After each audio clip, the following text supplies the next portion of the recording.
శ్రీరామచంద్ర పరబ్రహ్మణే నమః. సంపూర్ణ రామాయణంలో 11వ భాగంలోకి వచ్చామండి. అయోధ్యకాండ, భరతుని ఆగమనం, కైకేయిపై ఆగ్రహం. భరతుని దుస్వప్నాలు అయోధ్యకు ప్రవేశం చేశాయి. భరతుణ్ణి తీసుకురావడానికి దూతలు కేకయ దేశానికి బయలుదేరారు. ఆ రాత్రికి అక్కడికి చేరుకున్నారు. ఈలోగా కేకయ రాజ్యంలో ఉన్న భరతుడికి వరుసగా పీడకలలు వస్తున్నాయి. భరతుణ్ణి విషాదాన్ని చూసి శత్రుఘ్నుడు, భరతుని ఇతర మిత్రులు అతని ఉత్సాహింపజేయడానికి ప్రయత్నించారు.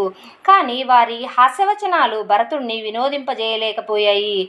అంతటా వారు గంభీరంగా ఆయన మనస్సులోకి కలవరం గురించి ప్రశ్నించారు. భరతుడు ఇలా వివరించాడు: గత రాత్రి కొన్ని పీడకలలు వచ్చాయి. నా తండ్రి మాసిన బట్టలతో, నిరాశ నిస్పృహలతో ఒక పర్వత శిఖరం నుండి జారిపడినట్టుగా, గోమయపు రొచ్చులో పడ్డట్టుగా నాకు కల వచ్చినది. అలాగే దోసిలిలో తైలం తీసుకొని తాగుతున్నట్టుగా కల వచ్చినది. శరీరమంతా అలుముకున్నట్టుగా వచ్చినది. మహారాజు అందులో వండబడినట్టుగా కల వచ్చినది. అకస్మాత్తుగా ఆ దృశ్యం మారిపోయింది. సాగరంలోని నీరంతా ఇంకిపోవడము, చంద్రుడు భూమిపై రాలపడటము కనిపించింది. భూమి అంధకారం ఆవరించినట్టుగా, అగ్నిపర్వతాలు బద్దలయ్యి విస్ఫోటనం జరిగినట్టుగా, ఆ విస్ఫోటనం విరజిమ్ముతున్నట్టుగా, ఆ లావా బయటకి విరజిమ్ముతున్నట్టుగా కనపడినది. భూతలం మీద రాక్షసులు స్వైరవిహారం చేశారు. అంతటా ఆ దృశ్యం మాయమైన నా తండ్రి గారు ఏనుగు యొక్క దంతాలు విరిగిపోయి ఉండడం చూశాను. నల్లని వస్త్రాలు ధరించి, రక్తచందనము లేపనాలను దేహమంతా పులుముకొని, రక్తవర్ణపు పుష్పమాలను దాల్చి, ఇనుప సింహాసనం మీద కూర్చొని ఉన్న మహారాజుని నల్లని దేహఛాయలు గల ఒక యువతి వేధించసాగింది.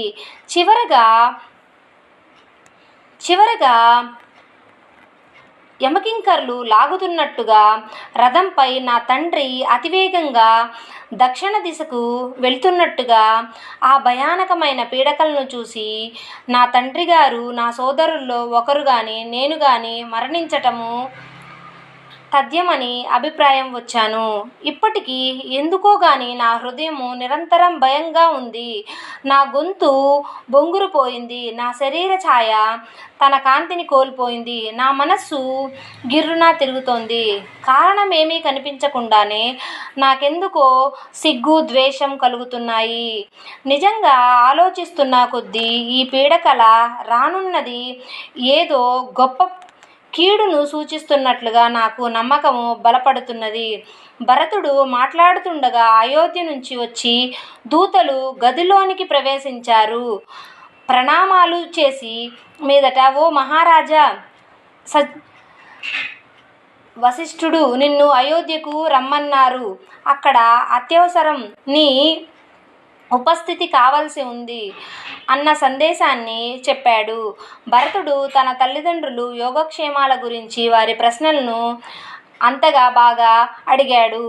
తమకు సూచించిన విధముగా బదులిచ్చారు. వెంటనే వెళ్ళి ఆతృతతో భరతుడు తన మాత మహాని వద్ద, మేనమామ వద్ద సెలవు తీసుకున్నారు. అయోధ్య నుండి వచ్చిన దూతలు వెంటనే బయలుదేరమని కోరడంతో భరతుడు, శత్రుఘ్నులు అత్యంత వేగంగా అయోధ్యకు చేరుకున్నారు. ఈ విధంగా ప్రాంతాలు దాటుతూ దాదాపు 7 రోజులు భరతుడు అయోధ్యలో ప్రవేశించాడు. కానీ నగరంలోకి అడుగు పెట్టగానే భరతుడు ఏదో అమంగళం జరిగినట్టుగా అనిపించింది.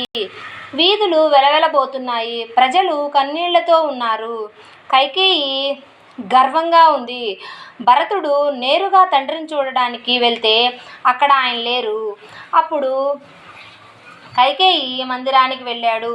కైకేయి ఎంతో సంతోషించి తన తండ్రి గురించి క్షేమ సమాచారం అడిగి తెలుసుకున్నాడు. అంతా క్షేమమే అని చెప్పింది. కానీ భరతుడు తండ్రి గారి గురించి అడిగారు. నా ప్రియమైన కుమార, దశరథ మహారాజు మరణించాడు అంటూ కైకేయి చల్లగా బదులిచ్చింది. ఆ వార్త విన్న వెంటనే భరతుడు దుఃఖతప్తుడయ్యాడు. నేల మీద పడిపోయి బిగ్గరగా రోదించాడు. కైకేయి అతనితో, నాయనా భరత, దుఃఖంతో వివసుడివి కాకు. పవిత్రులైన జ్ఞానులైన వ్యక్తులు స్థిరచిత్తంతో నిలుస్తారు తప్ప ఇలాంటి విలపాలకు లోను కాకూడదు అంటూ అతన్ని ఓదార్చింది. అంతటా భరతుడు మహారాజు ఎలా మరణించాడు? ఆయన తనను వదిలి వెళ్ళే సందేశం ఏమిటి? తన తల్లిని అడిగాడు. ఆపై ఎవరైనా తక్షణమే రాముని దగ్గరికి పంపి నా రాక విషయము ఆయనకు తెలియజేసి అని ప్రార్థించాడు. మంచి వార్త చెబుదామన్నట్లుగా కైకేయి మొఖమాటం లేకుండా బదులిచ్చింది. రాముడు 14 ఏళ్ళు అరణ్యవాసానికి వెళ్ళాడు. రాజ్యాన్ని విడిచి వెళ్ళాడు. ఇప్పుడు అతడు నారవస్త్రాలు ధరించి ఉన్నాడు. సీతాలక్ష్మణుడు కూడా అతన్ని అనుసరించి వెళ్ళారు. అయితే నీ తండ్రి కౌసల్యనందనుడు విరహంతో జీవించడాన్ని భరించలేక హా రామ, హా సీత, హా లక్ష్మణ అని ఎలుగెత్తి విలపిస్తూ తన జీవితాన్ని త్యజించాడు. రాముడు ఏం తప్పు చేశాడు?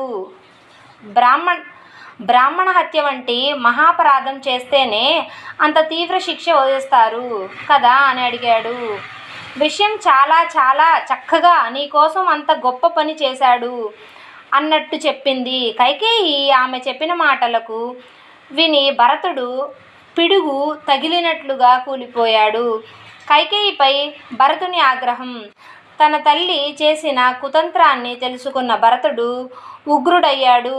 ఓ పాపాత్ములారా, నా తండ్రి ప్రాణాలు తీసి నాకు దైవ సామాన్యుడైన అన్నయ్యను అతన్ని పంపి నాకు రాజ్యం ఇస్తావా? ఈ రాజ్యకాంక్షతో నువ్వు వంశాన్ని నాశనం చేశావు. నిన్ను తల్లి అని పిలవడానికి కూడా నేను బాధపడుతున్నాను. నీకు కొడుకే అయినందున నన్ను నేను అసహ్యించుకుంటున్నాను అని గర్జించాడు. భరతుని ధర్మ నిరతి. రాముడు ఉండగా ఈ రాజ్యానికి వేరే వారు రాజు ఎలా అవుతారు? నీ వెర్రి కోరిక నెరవేరదు. నేను ఇప్పుడే అడవికి వెళ్ళి అన్నయ్యను కాళ్లపై పడి ఆయన్ని తిరిగి తీసుకువస్తాను. నువ్వు కోరుకున్న ఈ రాజ్యము నాకు నరకంతో సమానం అని కైకేయిని అక్కడే వదిలేసి కౌసల్యమాతకు దగ్గరకు పరిగెత్తుకుంటూ వెళ్ళాడు. కౌసల్య మొదట భరతుణ్ణి అనుమానించిన అతన్ని నిష్కల్మషమైన ప్రేమను చూసి హత్తుకొని విలపించింది. అలా ఆ రాత్రి గడిచింది. మరునాడు దశరథుని అంత్యక్రియలు వశిష్ఠ మహర్షి ఆజ్ఞతో తైల ద్రోణితో భద్రపరిచి దశరథుని దేహాన్ని భరతుడు శాస్త్రోక్తంగా అంత్యక్రియలు నిర్వహించారు. తండ్రిని కోల్పోయిన దుఃఖము ఒకవైపు, అన్నయ్యను అడవిలో ఉన్నాడన్న వేదన మరొక వైపు భరతుణ్ణి దహింపజేస్తోంది. మరోపక్క సింహాసనం ఖాళీగా ఉండకూడదు. రాజులేని రాజ్యం భద్రంగా ఉండదు. ఇప్పటికీ మహారాజు భరతుని రాజుగా నిర్ణయం తీసుకున్నాడు కనుక పట్టాభిషేకం ఏర్పాటు చేయాలి అని వశిష్ఠుడు మంత్రులు నిర్ణయించారు. అది భరతుడు మరింత దుఃఖం కలగజేసింది. జై శ్రీరామ్. నిజంగా ఒక్కో ఘట్టము గుండెలను పిండేసేలాగా ఇక్కడ తన నిజాయితీ నిరూపించుకోవడం కోసం భరతుడు చేసే ప్రతిజ్ఞలు చాలా ఉంటాయి. ఒక సర్గ మొత్తం ప్రతిజ్ఞలే. నేను తప్పు చేస్తే ఈ ఘోర కుతంత్రంలో నా పాత్ర ఉంటే ఆ పాపాన్ని నన్ను చుట్టుకోగాక అంటూ నిజంగా భరతుడు వంటి తమ్ముడు ఈ లోకంలో ఆదర్శప్రాయుడు. 5 రూపాయల కోసం హత్యలు చేసుకునే రోజుల్లో రాజ్యాన్ని తృణప్రాయంగా వదిలి ఈ మహాగాథ అవసరమైన ప్రచారం ఎంతైనా ఉంది. మనం తెలుసుకోవాల్సింది ఈ ఆదర్శమైన రామాయణంలోంచి మంచి మంచి మాటలనండి. ఇది విన్న మీ అందరికీ సకల శుభాలు చేకూరుగాక. జై శ్రీరామ్.